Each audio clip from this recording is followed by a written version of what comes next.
राष्ट्र 100 जन्म पहले तुम बहुत न्याय प्रिय राजा थे। सारी दुनिया में तुम्हारी धाक थी, लेकिन तुम में एक कमी थी। एक बात ध्यान रखना, 1000 गुण हमारे जीवन में हो और एक अवगुण आ गया तो 1000 गुणों में पानी फेर दिया करता है। 1000 लीटर दूध रखा हो और उसमें एक बूंद नींबू की गिरा दी जाए तो पूरा दूध फट जाया करता है। आपसे मेरा निवेदन है कि गुणों का विकास हो या ना हो, हमारे जीवन में हमें अवगुणों से बचना चाहिए, क्योंकि एक अवगुण पूरे जीवन को बर्बाद है।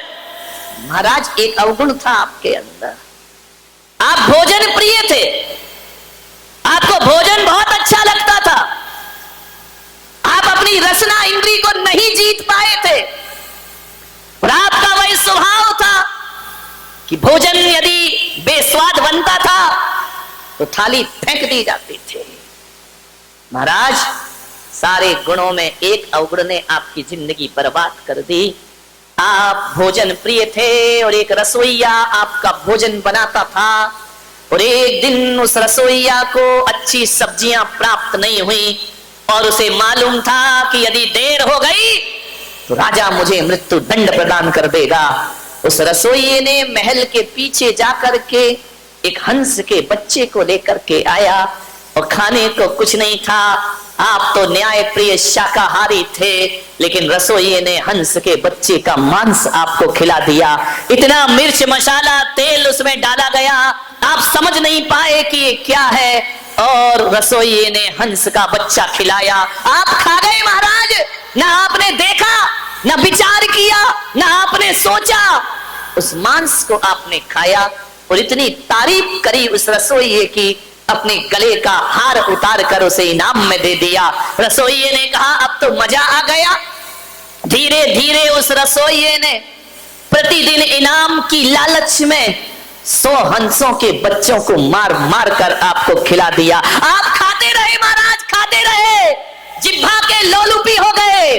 मैं आपसे निवेदन करता हूं, आदमी किसी चीज पर ध्यान दे या ना दे, आदमी को अपने खान पान पर ध्यान जरूर देना चाहिए, क्योंकि भोजन से रक्त बनता है, भोजन से मांस बनता है, भोजन से सप्त धातुएं बनती हैं, भोजन से रक्त का निर्माण होता है और जैसा रक्त होता है वैसे विचार पैदा हो जाया करते हैं, और जैसा विचार होता है वैसा ही आदमी का व्यवहार बन जाया करता है, और जैसा व्यवहार होता है वही आदमी के संस्कार बन करके खड़े हो जाते। भोजन पे बहुत ध्यान रखना। महिलाओं से मेरा निवेदन है, जिसका खान पान शुद्ध होता है उसकी खानदान शुद्ध हुआ करती है। ध्यान रखिए, खान पान से खानदान का बड़ा रिश्ता है।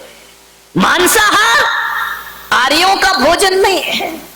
आप आर्य कहलाते हैं, आर्य खंड में रहते हैं, ये आपका भोजन नहीं है, ये तो मिलेच्छों का भोजन है, ये पुण्यात्माओं का भोजन नहीं है, ये तो पापियों का भोजन है। मांसाहार, शाकाहार उत्तम आहार, मांसाहार इस देश के लिए बहुत बड़ा कलंक है।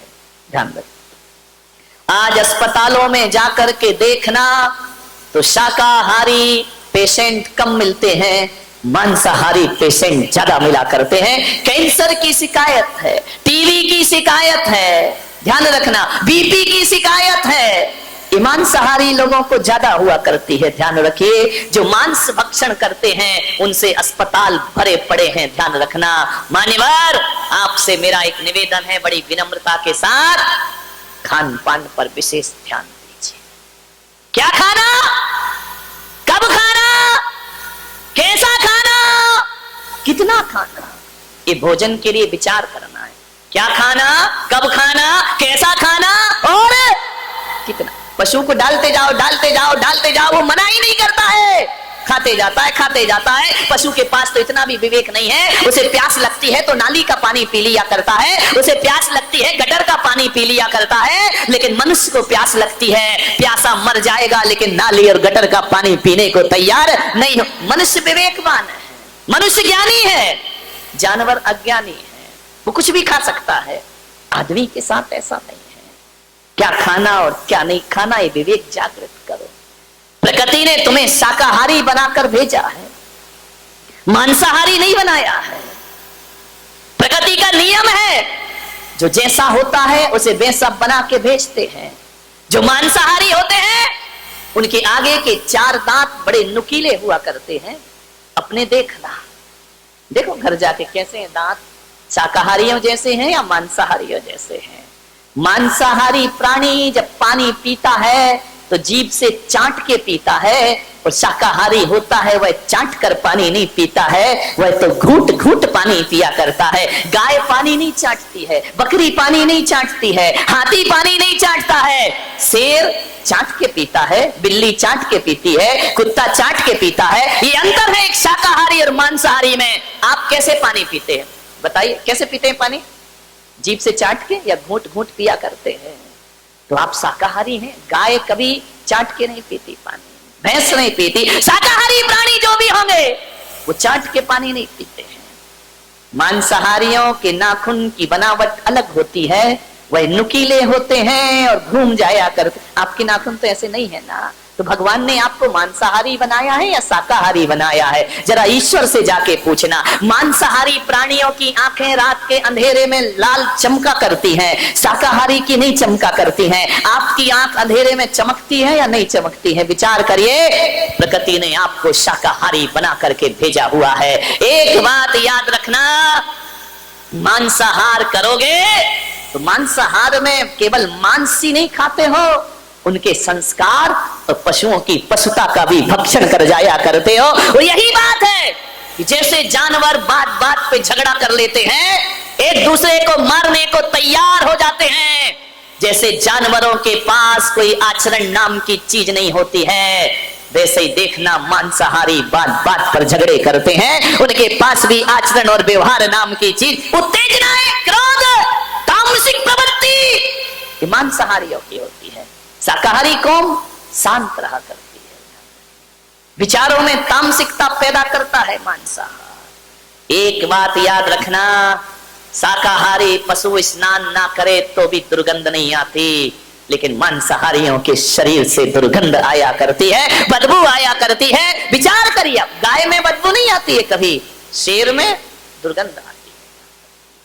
एक क्रूर प्राणी है, सौम्य बने। कभी देखना, शेर का मुंह देखकर किसी के अंदर करुणा नहीं आती है, लेकिन गौ माता को देख लो तो करुणा छलक छलक पड़ जाया करती है। गाय के चेहरे पर बड़ा भोलापन हुआ करता है, गाय के चेहरे पर ऐसा वात्सल्य टपका करता है, शेर पर नहीं टपकता है। ध्यान रखना। राजन, तुमने 100 हंसों का मांस खाया है, आज उसका ये दुष्परिणाम है कि तुम्हें 100 बच्चों की लाश पे आंसू बहाना पड़ रहे हैं। ध्यान रखिए, तुमने भी तो किसी के बच्चे छीने थे, तुमने भी तो क्रूरता से धृतराष्ट्र ने कहा कि महाराज वो तो मेरे अनजान का कृत्य था, क्या अनजान के किए पापों की भी सजा मिलती है कि जानबूझकर किए पापों की सजा मिलती है? आदमी यही सोचता है कि जो पाप जानबूझ के किए जाते हैं उनका फल ज्यादा मिलता है।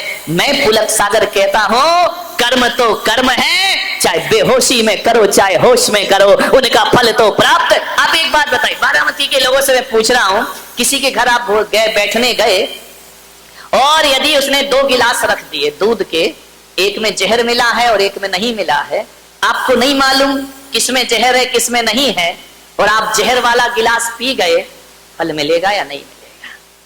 बोलिए, क्यों? आपने जानबूझ के थोड़ी पिया है, अनजाने में पिया है ना, फल प्राप्त होगा या नहीं होगा? ध्यान रखना, कर्म किसी को नहीं छोड़ा करते हैं। आप यदि अनजाने में इस प्लग में उंगली डाल दो, झटका लगेगा या नहीं लगेगा? नहीं, करंट को बोलना भाई वो तो अनजाने में हुआ, तू करंट क्यों लग रहा है मुझे? ध्यान रखिए, जानबूझ कर करो या अनजाने में, सजा तो प्राप्त जरूर। और एक बात याद रखना, जीवन में 90% पाप अनजाने में ही हुआ करते हैं मेरे भाई, जानबूझ के कोई पाप नहीं किया। 10% पाप जानबूझ के होते हैं, 90% पाप अनजाने में होते हैं। तो आप इस गफलत में ना रहें कि अनजान में किए गए पापों की सजा नहीं मिलती है। यदि अनजान में कांटे पर पांव रख दो तो वो भी चुभता है मेरे भाई, और अनजाने में कोई अंगार हाथ में रख दे तो वो भी जलाने का काम किया करता है। अज्ञाने में भी यदि पाप किए हैं फल जरूर प्राप्त होगा। धृतराष्ट्र की आंखों से आंसू आने लगे। बोले हे माधव, ये तो बताओ कि मैं अंधा क्यों हो गया? राजघराने में पैदा हुआ, मेरी आंखों में रोशनी क्यों नहीं है? मैं इस वंश में, इस कुरु वंश में ऐसा राजा क्यों बना कि सिर पर ताज भी था लेकिन मैं देख नहीं सकता था? कृष्ण ने कहा इसके भी जिम्मेदार तुम ही हो, क्योंकि जब वो रसोइया मांस खिलाते रहा तो तुम अंधे बनकर के खाते रहे। तुमने ये भी नहीं पूछा कि ये क्या है, क्या बना रहा है। तुम रंग और स्वाद में डूब गए थे। आंखें होने के बाद भी तुमने आंखों से देखा नहीं। तो कर्म ने कहा कि जब आंखें होकर भी उपयोग नहीं करता है तो अगले जन्म में से अंधे की पर्याय में पैदा। ध्यान रखिए, समझिए कर्म प्रकृतियों को। आंख होते हुए भी आप नजरअंदाज कर रहे हैं तो आपको ये आंखें दोबारा मिलने वाली, इसलिए धृतराष्ट्र तुम अंधे हुए। बोली द्रौपदी की तो आंखें हैं, ये पट्टी बांध कर क्यों बैठी है? बोले इसलिए इसका भी कर्म है। वो जो हंसों का मांस खिलाते रहा वो रसोईया कोई और नहीं, ये द्रौपदी ही है, जो इनाम के लालच में तुम्हें हंस के बच्चे खिलाते रहा।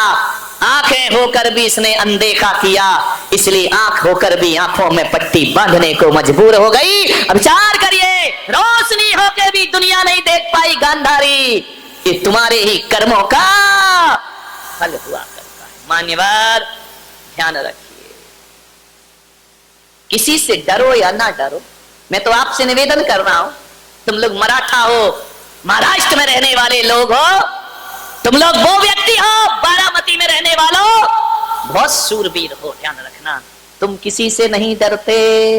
वो तो मेरी किस्मत है कि थोड़ा बहुत तुम लिहाज कर लेते हो, नहीं तो किसी से डरने वाले हैं महाराजा शिवाजी छत्रपति के वंशज लोग। विचार, आप किसी से नहीं डरते हैं, लेकिन मैं आपसे निवेदन करूंगा एक संत होने के नाते मत डरो किसी से, भगवान से भी मत डरना। पुलक सागर की तो क्या औकात, मैं कह रहा हूं कि भगवान से भी मत डरना, मां बाप से भी मत डरना, बड़े भाई से भी मत डरना, समाज से भी मत डरना। लेकिन मैं आपसे एक निवेदन करता हूं कि समाज से, भाई से, परिवार से, बड़े बुजुर्गों से, गुरु से भी मत डरो। नहीं डरना तो मत डरिए, निर्भीक होकर जिए। लेकिन आपसे एक निवेदन करूंगा कि डरना तो भगवान से भी नहीं चाहिए, लेकिन आपसे एक ही निवेदन है मेरा कि भगवान से डरो या ना डरो, पर आदमी को अपने कर्मों से जरूर डरना चाहिए, क्योंकि कर्म किसी को छोड़ दे भगवान तो फिर भी छोड़ देगा, लेकिन कर्म किसी को भी छोड़ते नहीं। कर्मों को सुधार। कबीरा जब हम पैदा हुए जग हंसे हम रोए, वैसी करनी कर चलो हम हंसे जग रोए। ध्यान